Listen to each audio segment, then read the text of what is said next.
This week we are taking a look at possibly one of the most unusual peripherals available for the Game Boy.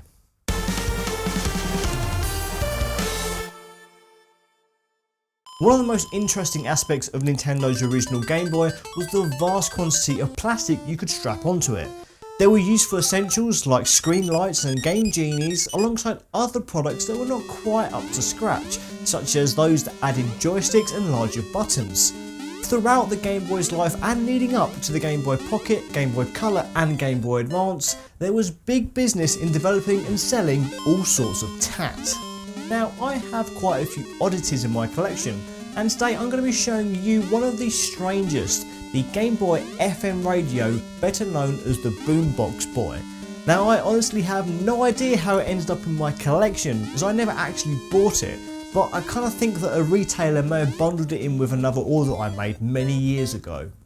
This device comes in many different packages from many different peripheral manufacturers, but the Boombox Boy itself is usually the same, a transparent lump of plastic that snaps onto either a Game Boy Pocket or Game Boy Color system by plugging into the EXT port on the side of the console, while jamming itself into one of the screw holes on the rear of the system. The only problem is that it completely blocks access to the volume control on your console, so you'll have to turn it down before you attach the radio. The Boombox Boy is pretty simple to use in theory. You switch your Game Boy on and it delivers power to the radio. You just plug in some headphones, either the ones included or your own, and enjoy some tunes while you play your handheld games.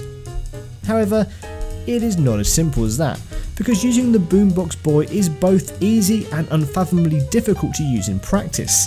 The unit has just two buttons, one to scan through the FM wavelength and the other to reset back to the beginning.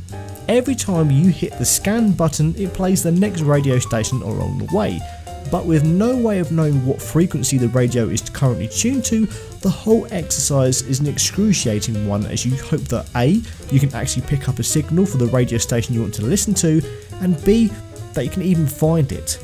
The final kick in the teeth is the fact that it doesn't save the frequency when you power the unit off either, so you have to scan channels all the way back from the beginning. And if and when you find your desired radio station of choice, you have a three-way switch to select different volumes, and each one is far too damn loud. So basically, the Boombox Boy pretty much fails as a product.